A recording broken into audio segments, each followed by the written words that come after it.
Hello friends, नमस्कार। हमारे YouTube channel A+IAS academy में आपका बहुत बहुत स्वागत है। देखिए, आज हमारी पॉलिटिकल साइंस सब्जेक्ट की क्लास होगी और आज जो हमारा टॉपिक रहेगा वो रहेगा संसद की महत्वपूर्ण समितियां, यानी संसद की जो इम्पोर्टेंट कमिटीज है उसके बारे में हम स्टडी करेंगे। तो जो संसद की महत्वपूर्ण समितियां हैं उनका क्या काम है और वो कैसे संसद में काम करती है, कैसे उनका क्या वर्क है और क्या क्या लाभ है संसद की समितियों से संसद को, उसके बारे में हम पढ़ेंगे। और इसकी स्टडी भी पॉइंट टू पॉइंट स्टडी होगी,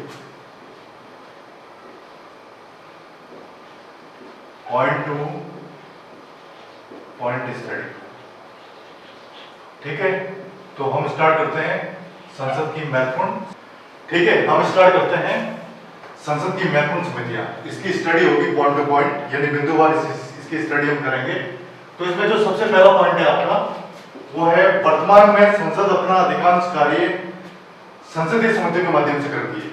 देखिए, वर्तमान में जो संसद है अपना मैक्सिमम कार्य संसदीय समितियों के माध्यम से करती है और इनका जो विकास है भारत में 1919 से प्रारंभ हुआ। ये ईयर आपको याद रखना है, 1919 से ये प्रारंभ हुआ। हाँ, ठीक है। अगला पॉइंट, संसदीय समितियां एक प्रकार से लघु संसद के रूप में कार्य करती है। देखिए, सबसे इंपॉर्टेंट बात इसमें क्या है, लघु संसद के रूप में काम करती है। लघु संसद का मतलब ये हो गया कि एक छोटे संसद के रूप में ये संसदीय समितियां काम करती है। ठीक है। अगला पॉइंट, संसदीय समितियों का गठन भारत के संविधान के आर्टिकल 118 के तहत किया गया था। संसदीय समितियों का जो गठन है हमारे भारत के संविधान के आर्टिकल 118 के तहत किया गया था। ठीक है, ये बात आपको याद रखनी है, आर्टिकल 118। अगला पॉइंट, भारत में संसदीय समितियां दो प्रकार की होती है। जो भारत में संसदीय समितियां हैं वो टू टाइप्स की होती है, दो प्रकार की। सबसे पहला है आपका स्थायी समितियां, जिसको इंग्लिश में कहते हैं परमानेंट कमिटीज। ठीक है। नेक्स्ट है, सेकंड है अस्थायी या तदर्थ समितियां, जिसको इंग्लिश में कहते हैं एड हॉक कमिटीज। ठीक है। अगला पॉइंट, स्थायी समितियां, देखो इनको कार्य के आधार पर हम निम्न वर्गों में बांट सकते हैं, फंक्शन के आधार पर। अब फंक्शन के आधार पर इसका सबसे पहला वर्ग है वित्तीय समितियां, यानी फाइनेंशियल कमेटी। इसमें भी कई कमेटियां शामिल है, इसकी स्टडी हम आगे करेंगे। ठीक है। इसमें अगला पॉइंट आपका नेक्स्ट पॉइंट है संसद की महत्वपूर्ण समितियों में। अगला पॉइंट क्या है, लोक लेखा समिति। देखिए, इसके नाम से स्पष्ट हो रहा है, लोक लेखा समिति यानी पब्लिक अकाउंट कमेटी। पब्लिक के जो अकाउंट्स होते हैं उसकी ये कमेटी है, अकाउंट का लेखा जोखा ये रखती है, अकाउंट के बारे में इसमें आपको बताया जाता है। ठीक है। तो जो इसका गठन है वर्ष 1921 में किया गया था। सन 1954-55 में इस समिति में कुल 22 सदस्य थे, 22 सदस्य होते हैं, जिसमें से 15 सदस्य तो लोकसभा के, बाकी 7 सदस्य राज्यसभा से होते हैं। ठीक है, यानी टोटल मिला के सदस्य होते हैं 22, इसमें से 15 तो होते हैं लोकसभा के और 7 होते हैं राज्यसभा के। ये बात आपको याद रखनी है। अगला पॉइंट, लोक लेखा लोकसभा सदस्यों का निर्वाचन। देखिए, इसमें जो लोकसभा सदस्यों का निर्वाचन है वो आनुपातिक प्रतिनिधित्व पद्धति, एक सिस्टम होता है आनुपातिक प्रतिनिधित्व पद्धति, जिससे अपने राष्ट्रपति का भी इलेक्शन होता है, उपराष्ट्रपति का भी इलेक्शन होता है, उसमें भी ये पद्धति काम आती है। वैसे ही इसमें भी ये पद्धति काम आती है, आनुपातिक प्रतिनिधित्व पद्धति से एकल संक्रमणीय मत प्रणाली, ठीक है, द्वारा होता है इलेक्शन, तथा राज्यसभा से सदस्य नाम निर्दिष्ट होते हैं। लोकसभा से तो सदस्य इस पद्धति से होता है इलेक्शन, और राज्यसभा से नाम निर्दिष्ट का मतलब जो राज्यसभा सदस्य है उनमें से कुछ सदस्यों का नाम इसमें जोड़ा जाता है। ठीक है, क्लियर। अगला पॉइंट, किसी भी मंत्री को समिति का सदस्य नहीं बनाया जाता। जो लोक लेखा समिति है उसमें किसी भी मिनिस्टर को इस समिति का सदस्य नहीं बनाया जाता है। अगला पॉइंट, लोकसभा अध्यक्ष लोक लेखा समिति के अध्यक्ष को मनोनीत करता है। जो लोकसभा अध्यक्ष होता है, जो भी लोकसभा अध्यक्ष है, चाहे वर्तमान में है या जो भी अध्यक्ष है, वो लोक लेखा समिति के अध्यक्ष का मनोनीत करता है, यानी लोक लेखा समिति के अध्यक्ष को वो बनाता है। ठीक है।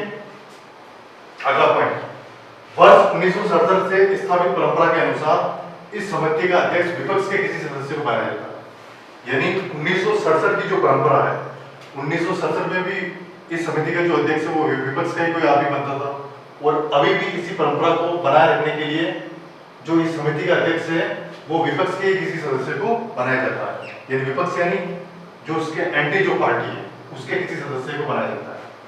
ठीक है, अगला पॉइंट, इस समिति का कार्यकाल 1 वर्ष का होता है और ये स्थायी वित्तीय समिति है। देखिए, इस समिति का जो कार्यकाल है वो 1 वर्ष का होता है और ये एक स्थायी वित्तीय समिति है, यानी ये परमानेंट फाइनेंशियल कमेटी है। ये ऐसा ही नहीं है, स्थायी है, इसमें सारे काम स्थायी होते हैं। ठीक है, अगला पॉइंट, इस समिति के प्रमुख कार्य निम्न है। देखो, इस समिति के क्या क्या काम होते हैं जो नीचे दिए गए हैं। इसमें सबसे पहला काम है भारत के नियंत्रक एवं महालेखा परीक्षक के प्रतिवेदनों की जांच करना। जो भारत का नियंत्रक और महालेखा परीक्षक होता है, जिसको इंग्लिश में कैग कहते हैं, कंट्रोलर, ऑडिटर एंड जनरल। ठीक है, इसके जो प्रतिवेदन होते हैं, यानी जो इसका कामकाज का लेखा जोखा होता है, उसकी जांच करने का काम ये कमेटी करती है। ठीक है, अगला पॉइंट, भारत सरकार के विनियोग तथा वित्त संबंधी लेखाओं की जांच करना। यानी भारत सरकार का जो विनियोग है और वित्त संबंधी यानी फाइनेंशियल से रिलेटेड कोई भी मैटर है, उसकी जांच करने का काम ये कमेटी करती है। नेक्स्ट पॉइंट हम आगे देखते हैं। ठीक है, अगला पॉइंट, नेक्स्ट पॉइंट क्या है अपना, देखिए हम स्टडी कर रहे हैं संसद की महत्वपूर्ण समितियां, उसके बारे में अगला पॉइंट है हमारा, किसी वित्तीय वर्ष के दौरान किसी सेवा पर अतिरिक्त धनराशि व्यय किए जाने पर उसके कारणों की जांच करना तथा उसके संबंधों में उचित सिफारिश करना, ये इसका काम होता है। ठीक है, यानी किसी वित्तीय वर्ष में, किसी फाइनेंशियल ईयर के दौरान अगर किसी सर्विस पर आपको अतिरिक्त धन व्यय करना पड़े तो उसके कारणों की जांच करना तथा उसके संबंध में उचित सिफारिश करना, ये इसका काम होता है। अगला पॉइंट, किसी वित्तीय मामले में अपव्यय, अकुशलता या भ्रष्टाचार की जांच करना। देखिए, इसमें 3 बातें सबसे इंपॉर्टेंट रहेगी है। किसी भी फाइनेंशियल मैटर में अगर कोई अपव्यय हो रहा है उसकी जांच करना, अकुशलता और भ्रष्टाचार, इसकी जांच करना इसका काम है। और इस प्रकार ये समिति सरकार के आम व्यय पर निगरानी देती है। ये जो समिति है सरकार के जो आम व्यय होते हैं, आम एक्सपेंडिचर जो खर्चा होता है, उसके ऊपर निगरानी रखने का काम ये करती है। ठीक है, अगला पॉइंट, लोक लेखा समिति अपनी रिपोर्ट लोकसभा अध्यक्ष को सौंपती है। लोक लेखा समिति है जो अपने कामकाज की रिपोर्ट है वो लोकसभा अध्यक्ष को सौंपती है। ठीक है, अगला पॉइंट, प्राक्कलन समिति। अब देखिए, नई समिति आ गई है प्राक्कलन समिति, एस्टिमेटेड कमेटी, इसको इंग्लिश में कहते हैं। संसद की स्थायी समितियों में ये सबसे बड़ी समिति है। ठीक है, जो संसद की स्थायी समितियां हैं, जो संसद की स्थायी समितियों में शामिल है, उसमें सबसे बड़ी कमेटी जो है ये प्राक्कलन कमेटी है। प्राक्कलन कमेटी के नाम से सबसे बड़ी समिति को जाना जाता है। अब इसका गठन सिर्फ लोकसभा में ही किया जाता है। इसमें लोकसभा के कुल 30 सदस्य होते हैं। इसका जो गठन है सिर्फ लोकसभा में होता है और लोकसभा में इसके टोटल 30 मेंबर होते हैं। ये बात आपको याद रखिए, कितने मेंबर होते हैं? 30 मेंबर होते हैं। ठीक है, अगला पॉइंट, राज्यसभा सदस्यों को इसमें शामिल नहीं किया जाता है। ये सबसे इंपॉर्टेंट बात है, इसमें सिर्फ लोकसभा सदस्य को शामिल किया जाता है, राज्यसभा सदस्यों को इसमें शामिल नहीं किया जाता।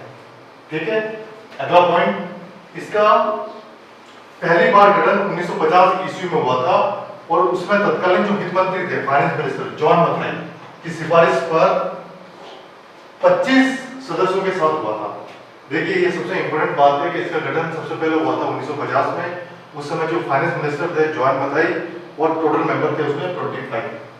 ठीक है, अगला पॉइंट, इसका गठन लोकसभा में बजट प्रस्तुत किए जाने के बाद होता है। जो इसका गठन है, लोकसभा में सबसे पहले बजट प्रस्तुत होता है, उसके बाद में इसका गठन किया जाता है। ठीक है, अब है अगला पॉइंट। यस, अगला पॉइंट देखिए, अगला पॉइंट क्या है, मंत्रिपरिषद का कोई सदस्य इसमें शामिल नहीं किया जाता। इसका प्रमुख कार्य वार्षिक बजट से संबंधित होता है। जो मंत्रिपरिषद होती है टोटल, जिसमें सारे मिनिस्टर शामिल होते हैं, उसका कोई भी सदस्य इस समिति में शामिल नहीं किया जाता। और जो इसका प्रमुख कार्य है वार्षिक बजट से संबंधित होता है, यानी इसका जो मेन काम है वो वार्षिक बजट से रिलेटेड होता है। वार्षिक बजट को प्रस्तुत करना संसद में, ये इसका मेन काम होता है इस कमेटी। ठीक है, अगला पॉइंट, यह समिति सरकारी अपव्यय को रोकने की सिफारिश करती है। ये जो कमेटी है, जो किसी भी प्रकार का सरकारी अपव्यय यानी सरकारी कामकाज में किसी प्रकार का व्यर्थ खर्चा हो रहा है उसको रोकने का काम ये करती है। अतः इसे स्थायी मितव्ययता समिति भी कहा जाता है। इसका एक नया नाम है स्थायी मितव्ययता समिति भी इसे कहा जाता है। यानी सरकारी खर्चे पे जो अपव्यय होता है उसको रोकने का काम करती है, इसलिए इसे स्थायी मितव्ययता समिति भी कहा जाता है। इसके नाम से भी स्पष्ट हो रहा है। ठीक है, अगला पॉइंट, इस समिति के निम्न कार्य हैं। देखिए इस समिति के निम्न कार्य हैं, प्रशासन में कुशलता तथा मितव्ययता लाने के लिए वैकल्पिक नीति की सिफारिश करना।